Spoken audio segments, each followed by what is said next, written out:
Muchas gracias, estamos aquí con Rosendo Radilla Martínez, hijo de Rosendo Radilla Pacheco. Agradecemos el espacio que estás dando a Grado Cero, Rosendo, para platicarnos un tanto, lejos de las cuestiones jurídicas, de las cuestiones personales, de lo que es la familia Rosendo Radilla. Muchas gracias, y como primer pregunta, inmediatamente, para que se entere nuestro público, ¿quién es Rosendo Radilla Pacheco? Pero no un tanto de la persona que se ha delimitado dentro de las sentencias en los tribunales internacionales, sino cómo ve Rosendo Radilla Martínez a su padre Rosendo Radilla Pacheco. Un ciudadano mexicano común y corriente, como cualquier otro, sencillo, amante de su pueblo, amante de su familia, con valores inculcados por su madre y su padre, y pues una persona que actuó socialmente responsable con su pueblo y hasta que incluso luchó porque su pueblo mejorara educativamente, en la salud, ¿sí? Y desafortunadamente fue desaparecido por el mismo gobierno mexicano. Rosendo Radilla Pacheco, ¿cuál era la labor social que hacía dentro de Atoyac de Álvarez antes de la desaparición, y qué fue lo que llevó justamente a que fuera desaparecido? De hecho, desde niño fue muy inquieto, un líder natural de Atoyac, representó a las comunidades cafetaleras, fue presidente municipal de Atoyac, pero él luchó mucho porque su pueblo saliera adelante en muchos aspectos, y él decía que si en México la gente tuviera preparación y la gente, los niños tuvieran educación, otra cosa sería de este país. Hace rato me decías que tu papá siempre fue un aferrado a vivir y a buscar siempre causas. Me platicabas una experiencia igual que me gustaría que la compartieras cuando tu papá era niño, que lo picó un alacrán, que me decías que incluso tu abuela decía de que era bastante aferrado a vivir. ¿En qué consistía desde esa experiencia que me contabas de niño y después cómo lo reflejaba ya como adulto? Pues yo creo que sí, eso nos lo platicaba la abuela, de que él le picó el alacrán y 6 días lo sacaron al sur. Y ya cuando se empezó a recuperar pidió agua, y la abuela le dijo: te aferras mucho a la vida. Sí, era un aferrado a la vida, al querer, al tener amor por los demás. Realmente en su pueblo fue líder porque amaba a su pueblo, realmente, y a nosotros pues nos dejó un gran ejemplo como persona y eso. Y cuando me dijeron, no, pues tu padre es desaparecido, le digo, hay hombres que nunca hacen en su vida lo que ellos quieren ser, y mi padre hacía lo que él quería. A tu papá, cuando desapareció, tú eres la última persona que lo acompañó, incluso de tu familia es el último que lo ve. Ese día exactamente, ¿cómo fue? ¿Qué aconteció con tu papá? ¿Por qué tú viajabas con él y qué fue lo que aconteció? Sí, de hecho, él nos llegó un año antes de su desaparición, ocurrida en el 25 de agosto del 74, nos llevó a Chilpancingo un año antes. Entonces yo ya estaba estudiando en Chilpancingo cuando él llegó una noche a visitarnos a Chilpancingo. Entonces, como niño yo no me dormí porque estaba la presencia de mi padre ahí después de un año que esporádicamente nos iba a visitar. Entonces no me dormí, como a las 2, 3 de la mañana más o menos. Ya en la madrugada dijo: Victoria, las cosas están muy duras en Atoyac. Es muy difícil, Rosendo, no vayas, dijo mi madre. No vayas, Rosendo, a Atoyac. Pero allá están mis cosas, está mi tierra, allá está mi forma de vida. Tengo que regresar allá. No vayas, Rosendo. Entonces yo otro día me puse a llorar, y que iba con él. En agosto era el periodo vacacional de los niños. Entonces me aferré a ir con él y me tuvo que llevar. Me aferré a ir con él y le dije: yo voy contigo. Y me llevó. A nuestro regreso bajamos el poco de coco que había, las palmeras que teníamos eran muy pequeñas, apenas empezaban a producir. Pero ya al regreso, en un retén militar, que había muchísimos en Guerrero, ilegales todos, nos detuvieron. En los autobuses se revisaba todo lo que llevaban en las maletas. Y a mi padre ya no lo dejaron subir. Ya no lo dejaron subir y dijeron, no, tú estás detenido. ¿De qué se me acusa? Dice, pues tú compones corridos. Pero eso no es delito, dice mi padre, eso no es delito. Y el soldado contestó, pues sí, pero mientras ya te chingaste. Fue la última vez que vi a mi padre con vida y los soldados se lo llevaron. Dices hace rato que platicaba contigo que tú a todo mundo le decías a esa edad de que tu papá lo había desaparecido. ¿Cómo lo contabas? ¿A quién lo decías? ¿O cómo aprovechabas la oportunidad? Todo aquel que se acercara a mí, que yo platicara con él y que fuera mi amigo, empezaba a divulgar eso. Y empecé a divulgar desde muy niño que mi papá se lo había llevado a los soldados. Ya más grande empezamos con mi hermana Tita, pues con la lucha grande que Tita llevaba, yo me incorporé a tratar de saber el paradero y hacer justicia en el caso de mi padre. ¿Cómo fue que encontraste la posibilidad de magnificar y tener una repercusión del caso de tu padre?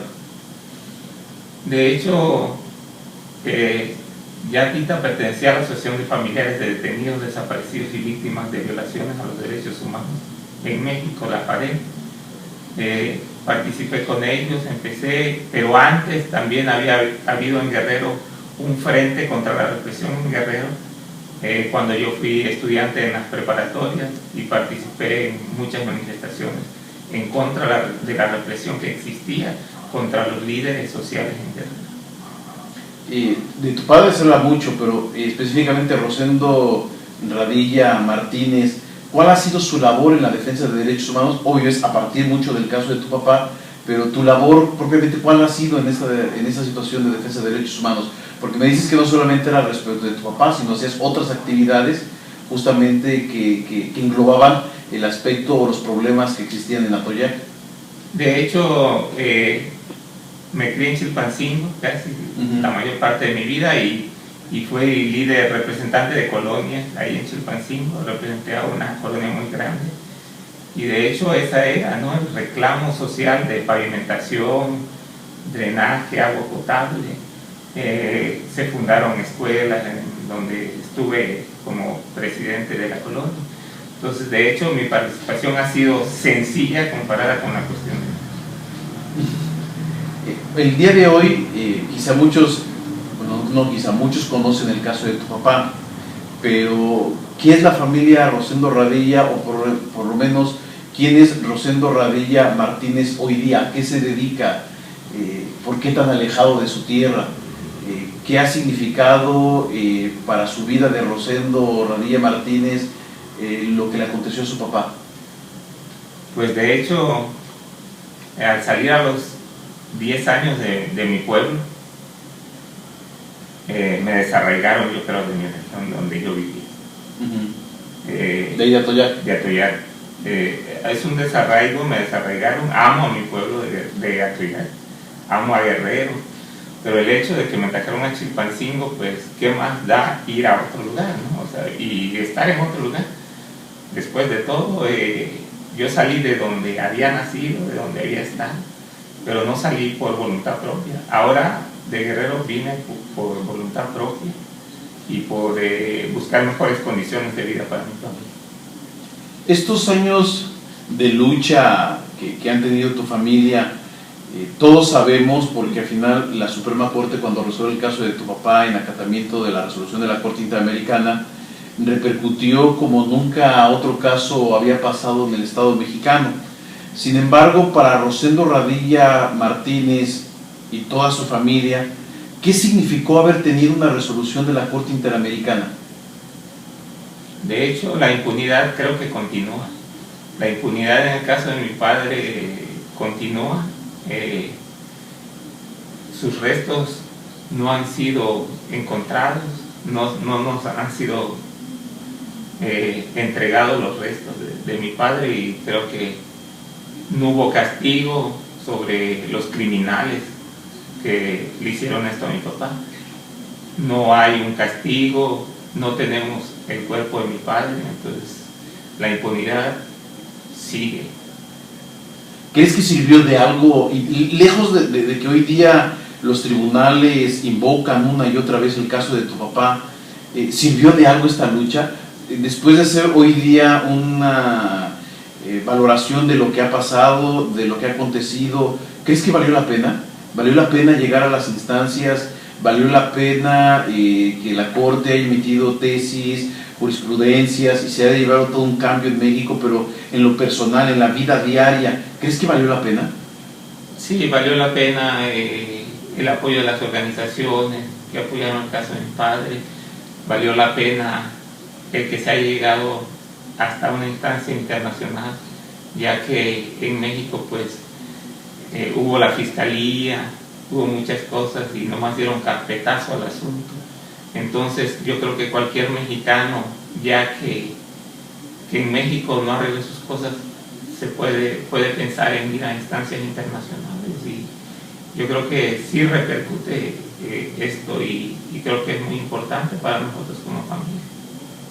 Al final, este tipo de lucha ante los tribunales, hace rato me decías que es como darle un arañazo, pero un arañazo que duele y cala al gobierno, ¿no? Creo que sí le cala, y yo creo que pues antes de mi padre pues todo estaba bien, o sea, no existía eso. O sea, no es el caso de mi padre, en Guerrero son 600 desaparecidos de la época de mi padre.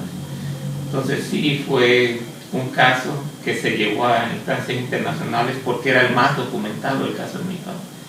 De hecho hay muchos más desaparecidos. Sí, incluso me decías que en esta situación de documentación del caso de tu papá, en ese transcurso habían hecho alguna denuncia, me decías que incluso había sido el conocimiento ya de las autoridades. ¿Qué pasó? ¿Por qué no avanzaba? De hecho, pues, como siempre, ¿no? En México, pues se archivan, ¿no? Se van archivando y se archivan y se pierden, y cuando va, de hecho, no puedes, incluso hasta con la Corte Internacional, no puedes lastimar a un poderoso en México.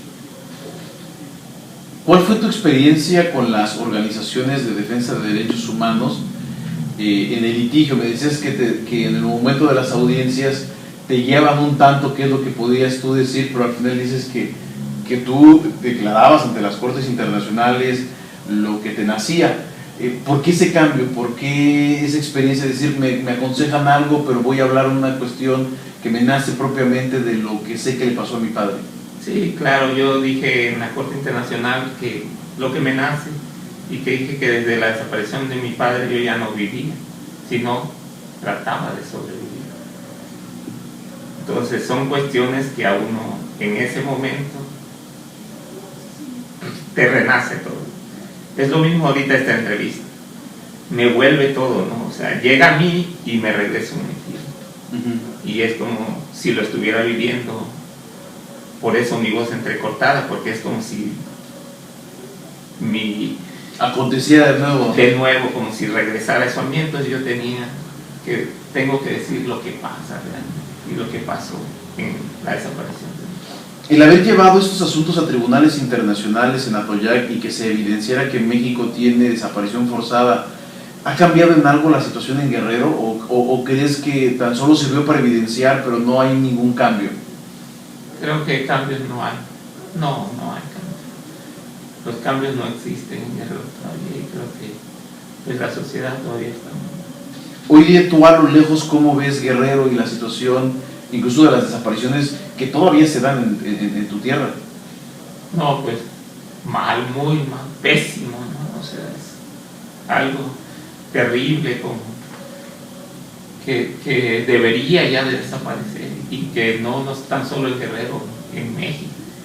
En México, y pues realmente se habla mucho de política, pero la política es soportar a lo que diga el otro, ¿no? Lo que diga el otro, o sea, yo tengo eso, y no porque sea mi opositor político lo voy a hacer. En el cumplimiento de la sentencia internacional hay dos cuestiones que quiero preguntarte y que quiero que nos compartas.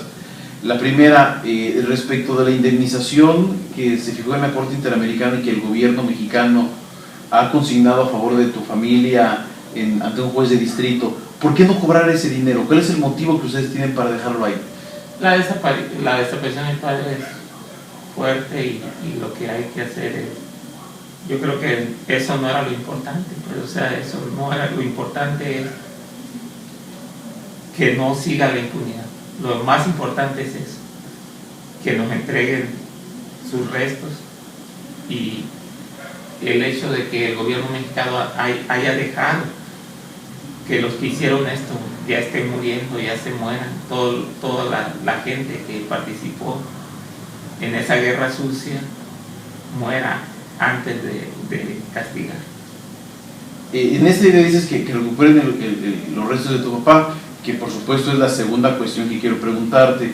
Hace poco el gobierno mexicano daba a conocer de que ofrece una recompensa por encontrar los restos de tu padre, o quien dé informes de dónde están los restos de tu padre.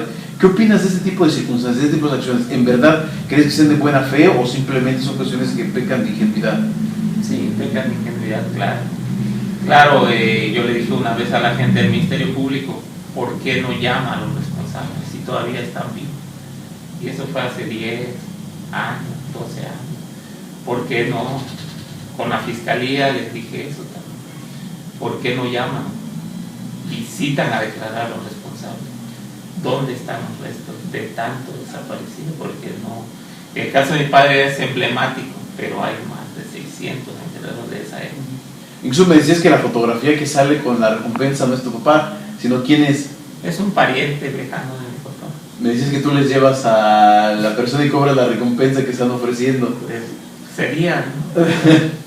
¿Y por qué tomar una figura como imagen de tu papá cuando no es tu papá?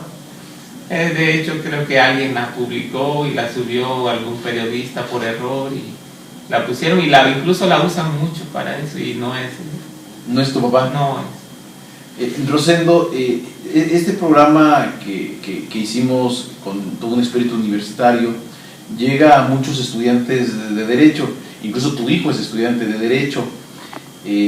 Si hoy día, por ejemplo, estás ante un grupo de jóvenes abogados, ¿qué es lo que les dirías respecto de la defensa de los derechos humanos en la formación de un abogado?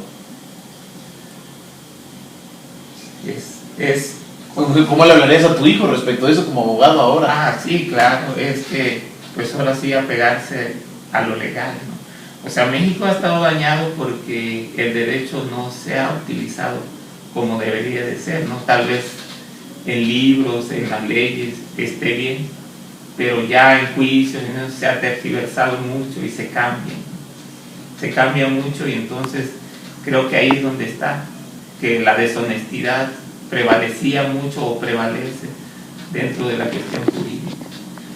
Muchas veces en todos los foros hablamos sobre el caso de tu papá, hablamos sobre Rosendo Radilla, pero por ejemplo hoy día Rosendo Radilla Martínez, ¿a qué se dedica? ¿Qué hace? ¿Quién es? Bueno, yo estoy en la construcción, me dedico a trabajar, construyo albercas, fui comerciante en Guerrero hace tiempo, por problemas familiares y por problemas de salud de mi esposa. Hoy radico en Baja California Sur, en Cabo San Lucas, y estoy dedicado a la construcción para seguir sosteniendo mi hogar. Al final eres una persona común y corriente que tan solo escucha hablar de su padre. No, sí, soy una persona normal, común, como todos, pues, un mexicano. De la sentencia de la Corte Interamericana, ¿tú qué aspectos le ves o qué crees que sea el futuro del caso de tu padre respecto propiamente lo que indicó la Corte y qué es lo que ha hecho México? ¿Qué futuro le ves? ¿Hasta dónde crees que pueda dar, ya no en lo jurídico, sino para ustedes como familia? Yo creo que ya se estancó mucho y no ha podido resolver el caso de mi padre. No se puede resolver, incluso apenas me tomaron una muestra de sangre para ver el ADN, pero o sea, pues tienen cosas que de hecho, pues si mientras no siguen las averiguaciones, pero si no encuentran el cuerpo de mi padre, pues no serviría de nada todo eso de que tengan mi ADN y que tengan el ADN de otros, ¿no? O sea, de hecho ellos pudieron resolverlo rápido, pudieron resolver el caso de mi padre porque los culpables vivían, y debe de haber gente que todavía vive que sabe qué fue de los desaparecidos de Guerrero de los 70. Después de estos años, objetivamente, ¿tú crees que encuentren a tu padre, los restos de tu padre? pues yo, como se lo dije hace tiempo al gobierno mexicano, lo dudo y dejé de creer en sus instituciones. ¿Pues no crees que puedan encontrar los restos de tu padre? Claro que no. Si esa es tu respuesta, entonces la solución, o por lo menos el éxito del caso, si no es encontrar los restos de tu padre, ¿en dónde lo vas a encontrar? No, él ha vivido siempre conmigo, mi padre está conmigo, siempre ha estado con nosotros y yo creo que pues realmente México está así por lo mismo. Se han dejado que México progrese, que avance, que realmente México sea un país justo, ¿sí? Yo estuve en Estados Unidos y se nota la diferencia.